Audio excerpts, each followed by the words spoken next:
The first thing you learn about night security is how loud silence can be. It's not an absence. It's a presence.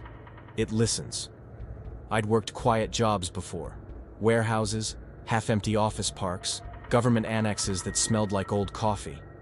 But the Northbridge facility was different. No signs, no logos, no names on the fence. Just an address, a key card, and a list of places you were not to go. There were more of those than not. Officially, Northbridge was a data preservation site.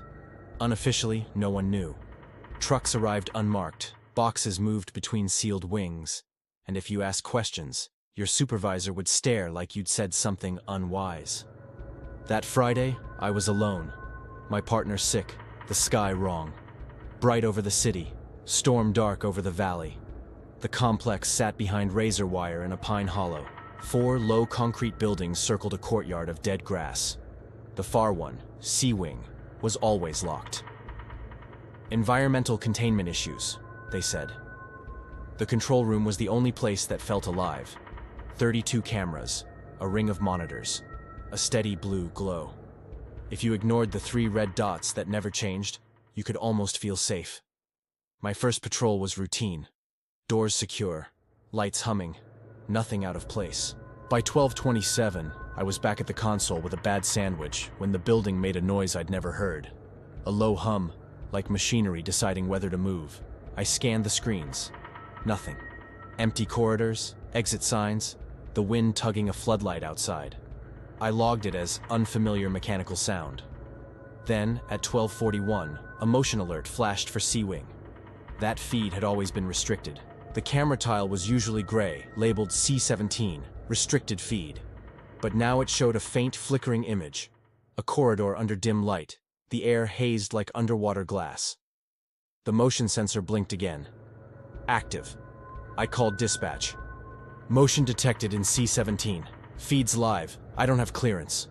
Pause. Copy motion. No alarms? Negative alarms. Hold position. Supervisor notified. But the screen was wrong. The frame rate jittered. The hallway rippled, fluorescent lights bending as though around something unseen. Then another alert. C-Wing Door 3. Authorized entry. No name. Just a green check mark. I called it in again. Dispatch said, "Hold your position. Supervisor en route. 20 minutes." Too long. On the feed, a dark streak glistened across the floor, thick, like oil. The camera skipped frames. The streak lengthened. Something bent the light at the far end, a distortion shaped like motion but without form. I told myself I wouldn't move. Then I took my flashlight and my sidearm and went anyway. The glass bridge to C-Wing was colder than it should have been. My badge flashed green where it had always flashed red. The vestibule door opened with a sigh. C-Wing smelled like old ice. My breath fogged. The beam of my flashlight weakened fast, as if the air drank it. I radioed in. Visual check, negative alarms. But the silence on the other end felt too still. The corridor pulsed with a low vibration I could feel in my skull. The dark trail from the camera was real, viscous under my boot. Ahead, a metal cart leaned beside a sealed door labeled Archive 3. The porthole window was fogged from inside. Something was written in the condensation. Not letters, almost letters. Too many strokes, as if the hand didn't know how words worked. Then the radio whispered my name, my full name. In my voice, slowed down. I stumbled into the cart. The metal rang down the hall. The hum deepened. The glass fogged again. One long, slow breath from the other side. The lights stuttered. The trail on the floor began sliding backward, as if drawn toward the vestibule. The far glass bulged outward for a second, like something pressed against it from within, then relaxed. I turned. The way back looked shorter. My flashlight dimmed. I counted steps just to stay sane. 8, 9, something brushed my boot. Not a grab, just contact. Soft, deliberate. I didn't look back. I hit the door and fell into the vestibule. Pressure popped my ears. The door sealed. Warm light returned. "Stay in the bridge," my supervisor said through the radio. "Do not move." When they arrived, they looked pale. Two maintenance guys sealed C-wing with a rolling metal barrier I'd never seen before. My supervisor's calm face was a mask. "You didn't go in there," he said. "No," I lied. He nodded once. "Good." Behind him, through the glass, the reflection of the courtyard flickered. A misaligned angle, like the light wasn't behaving correctly. Then it was gone. They called in people who didn't sign the manifest. I watched them move through the halls with the ease of those who'd done this before. The red dots on my monitors vanished. My report entries changed font, as if rewritten by the system itself. At 3:17, the courtyard camera picked up tapping, 3 faint knocks against glass. Tap, tap, tap. The mic didn't catch it. Cameras don't hear the things that count. I told dispatch everything was fine. By dawn, they'd sent me home for rest. When I came back days later, all records of that night were gone. A memo blamed pressure calibration. Signed by someone, or something, that wasn't a department I'd ever heard of. I told myself it was fear playing tricks. That condensation can write patterns. That voices echo. Then, at 1:12, a week later, one of the cameras, the one facing the glass bridge, clicked to night mode, even though it was already dark. The glass fogged and cleared. Fogged and cleared. I stood before the monitors, frozen. In the lobby feed, the revolving door shifted an inch, stopped. I called dispatch. Anomalous behavior in the bridge glass. Possible pressure. The voice that answered was mine. "Copy. Holding." My supervisor broke in, panicked. "Northbridge 1, who's transmitting?" "No one," I said. Except the other me said it first. The bridge glass stayed clear. The system quieted. The C-17 tile turned blank again. I finished my shift. Logged nothing real. In my car, my keycard caught the floodlight and shimmered in a color that wasn't T in the world before that night. It reminded me of those almost letters on the glass, trying to spell out, or in, or something we don't have a word for yet. Now I drive other roads. I tell people I like mornings. And when the cold air from an open freezer hits my neck just right, and the silence starts to listen, I remember the sound of the building breathing, and the feeling that somewhere in C-Wing, something has almost learned how to say my name. The thing about office towers after midnight is that they still hum like they're awake. The air system breathes, the exit signs whisper light across glass walls, and the sensors wait for movement that never comes. You can almost feel the building trying to remember people, where they sat, the way they laughed. The Meridian Building was like that. 18 stories of steel, marble, and tinted glass in a part of town that emptied out by 7. Night security for 6 years, and I liked places like it. Predictable, quiet, safe. Meridian was high-end corporate. Law firms, insurance, consultants who made more in a week than I did in a month. They left behind glowing monitors and coffee cups that cooled next to unread memos. There were 2 of us assigned each night. My partner Ellis took the lower floors. I took the upper. We checked elevator locks, fire exits, server rooms. The rest was routine. Patrol, log, drink coffee that tasted like melted copper. Repeat until dawn. Nothing strange ever happened, until it did. It started small, the kind of thing you don't write in the log because it sounds stupid. The first night, it was the glass. I was walking the 14th floor when I saw my reflection in the boardroom window. Perfect copy, except it didn't move when I did. I froze, blinked, took a step left. The reflection caught up, lagged half a second behind. Then the lights flickered, and it synced again.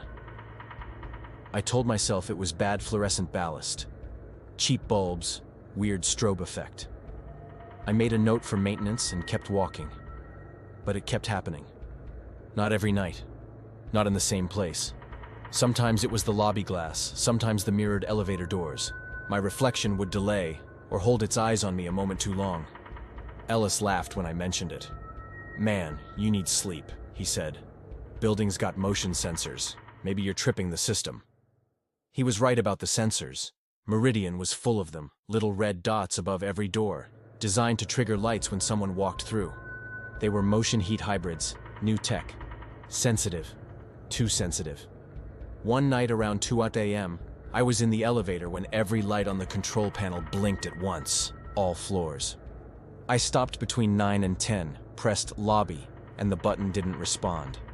The screen above the door flickered between numbers, then froze on 13.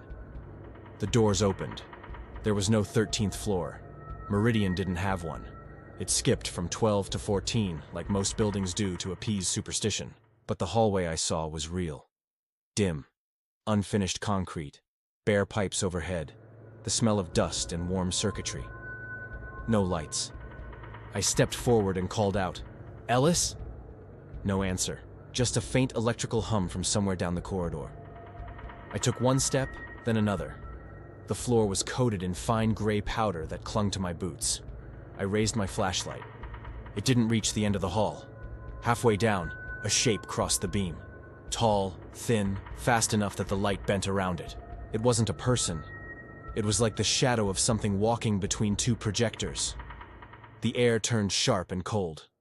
My chest tightened, the way it does when you open a freezer door and breathe wrong. Then the elevator chimed behind me, soft and polite, like nothing had happened. I turned, and the doors closed on their own. When they reopened, I was back on 14. I told Ellis. He stared at me, silent, then said, "You sure you weren't between floors?" "I'm sure," I said. We checked the panel logs. There was no record of a stop between 9 and 10. No floor 13, no anomaly. He said, "Maybe the car reset." But his voice didn't sound convinced. The next week, things started missing from the lost and found drawer. Not valuables, just odd things. Pens, a single shoe, a half-empty coffee mug with lipstick still on the rim. At first I blamed Ellis, but the items reappeared later in different places. The mug on a stair landing, the pen jammed into the elevator door seam. I didn't like writing nonsense in the log, so I just marked object relocation and left it at that. Then, on Friday, Ellis called in sick. I had the building to myself. It was quiet enough to hear the water moving in the pipes. The temperature readouts on the monitors glowed steady.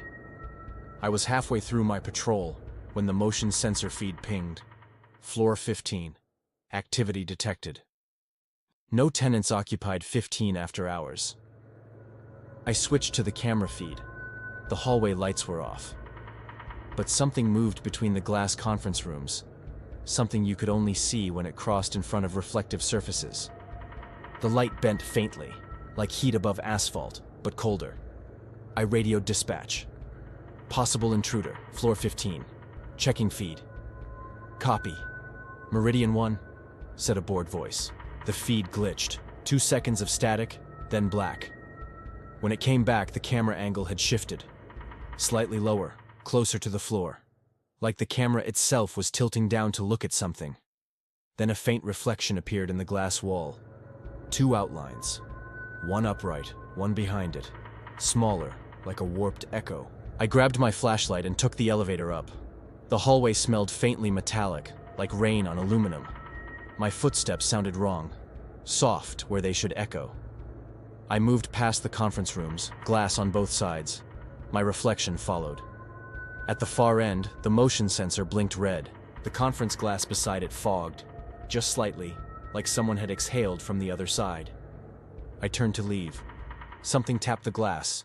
3 soft knocks. Tap, tap, tap. I froze. The fog on the glass rippled, spreading outward in rings like water disturbed by sound. My radio hissed. "Meridian 1, said dispatch, though it didn't sound like dispatch. "Confirm status."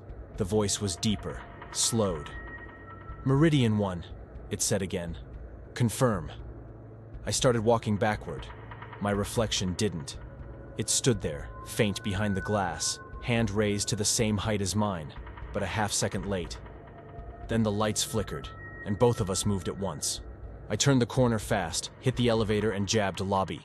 As the doors closed, I saw something move behind me in the reflection. A thin outline where no person should fit, twisting slightly, like smoke trapped in a mirror. The elevator hummed, then the floor display jumped. 12, 14, 12, 14, back and forth.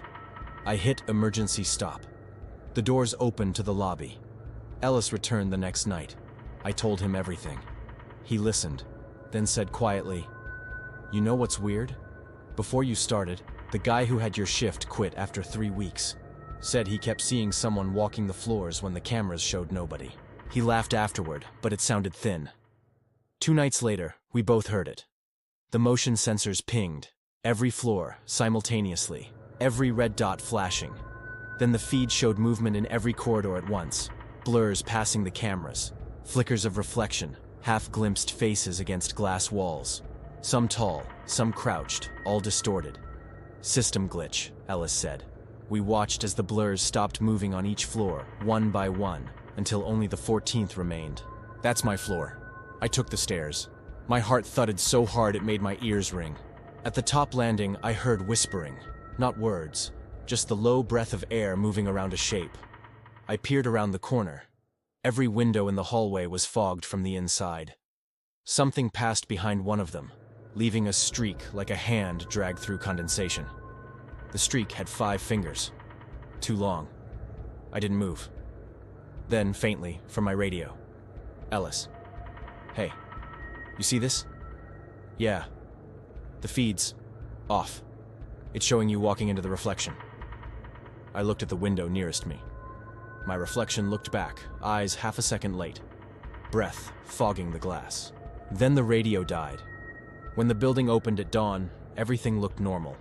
No fog, no motion alerts. I filed a report, generic, careful. System malfunction. Motion sensors triggered false positives. No breach. Ellis didn't show up again. HR said he resigned by email. His badge deactivated at 03:13 a.m., the same time the feeds had frozen. A week later, Meridian hired a replacement. On my last night, I handed the kid my keys, walked him through the basics, and said, "Avoid the conference rooms after 1, lights bug out." He smiled like I was kidding. I wanted to warn him properly, but what would I say? That there's a floor between floors? That reflections lag half a second behind like they're thinking? That sometimes when you look into a darkened window, you're not seeing yourself at all. You're seeing the building looking back. I clocked out and took the elevator down. The display flickered once as the doors closed. 13. Just for a second. Then it was gone. The thing about old hospitals is that they don't die. They just stop pretending to be alive. The lights hum on their own, the vents sigh like lungs, and the walls hold on to voices longer than they should. The St. Augustine Clinic was one of those places. Half a hospital, half an apology. It sat on the edge of the industrial district, 3 floors of brick and faded signage, supposedly converted into a community medical center. But the upper level was sealed, the east wing condemned, and the night staff didn't ask questions. I'd been doing private security for 8 years when they assigned me there. "Light duty," my supervisor said. "Mostly checking locked doors and keeping vagrants out." I believed him for the first 2 nights. The clinic closed to patients at 7 p.m. The nurses left around 8. Maintenance clocked out by 9. After that, it was me, a folding chair in the security alcove, and a bank of old monitors showing grainy black and white feeds of hallways that all looked the same. The lights never went fully dark. Motion sensors would trip at random, keeping the corridors half awake. I made my first patrol at midnight. Everything was still, too still. Even the emergency generator room hummed quieter than usual. When I got back to the desk, I noticed something on the monitor. A door standing open in East Wing. That wasn't possible. The East Wing was sealed. No power, no personnel, no access. The lock code wasn't even active in my system.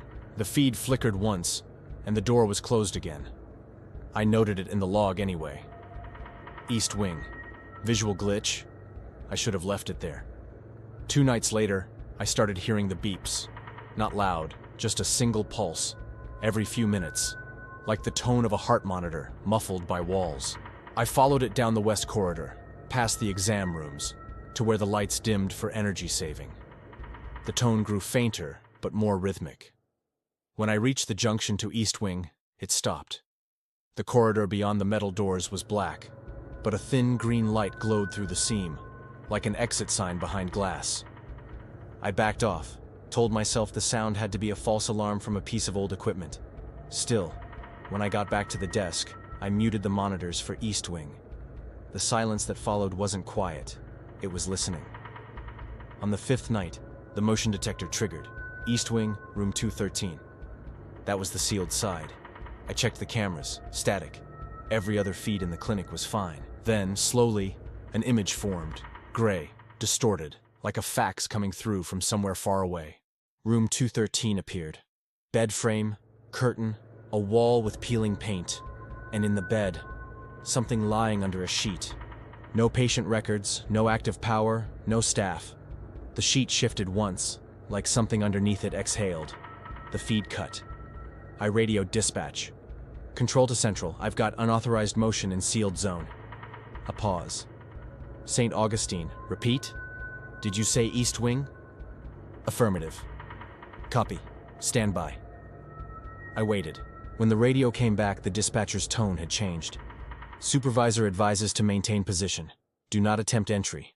A team will arrive in the morning. I asked, has there been anyone authorized in East Wing recently? Silence. Then, negative. That area's been unoccupied for... Static. A burst of feedback. Years. The channel went dead.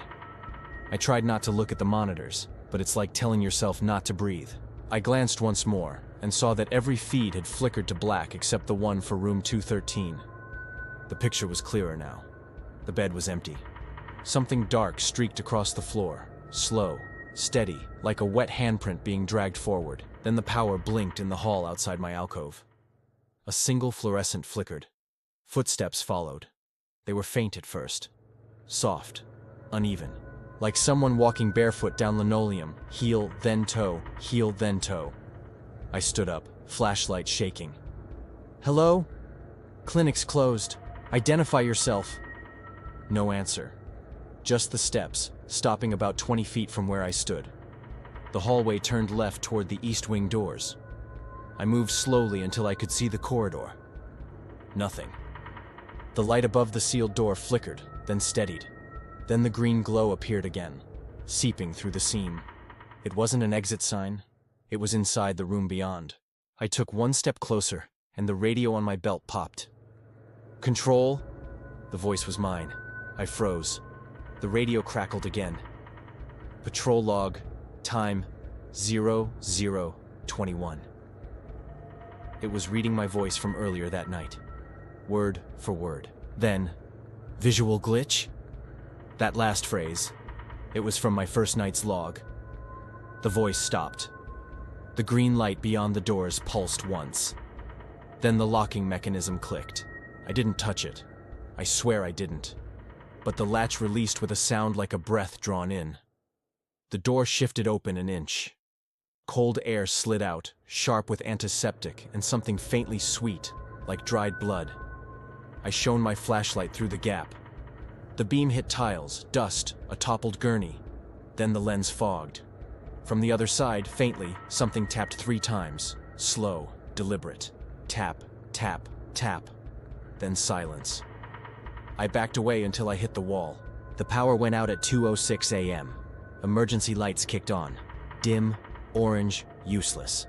The radio was dead. My phone showed no service. And then, down the main corridor, a new light appeared. Soft, bluish white, bobbing slowly, like someone carrying a lantern. It came closer, moving toward me. For a moment I thought it might be a nurse or EMT, but when it reached the corner, the light source turned, inside the beam itself, not from a hand or flashlight. It was hovering, pulsing faintly, throwing long shadows against the walls. I held my breath. The air turned colder. A shape followed the light, a faint outline, darker than the dark behind it. Not a person, but the suggestion of one, like something wearing the memory of a body. It passed beneath a flickering ceiling fixture, and for half a second I saw what looked like a nurse uniform, only the folds didn't move like fabric. The light faded as it turned down the East Wing hall. Then the door closed on its own. When power returned 20 minutes later, all feeds came back online. Every camera showed static, except one. Room 213. The bed was made. The sheet tucked tight, corner folded military style, and on the pillow, something small and dark. My clinic badge, bent in half. I hadn't lost it.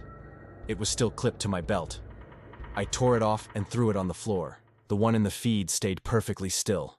They shut the clinic down a week later. Electrical failure and environmental hazard. I wasn't surprised. They made me sign a confidentiality form and handed me a check bigger than I'd ever seen. Just to close the incident cleanly, the supervisor said. When I asked what kind of hazard shuts down an entire building, he looked tired. The kind that doesn't need to be explained, he said. I never went back, but sometimes, when I pass that part of town, I see a faint blue glow in the upper windows where East Wing used to be. It flickers 3 times, then fades. And if I'm unlucky, my radio, still clipped to my belt, years later, crackles once. Visual glitch, then silence.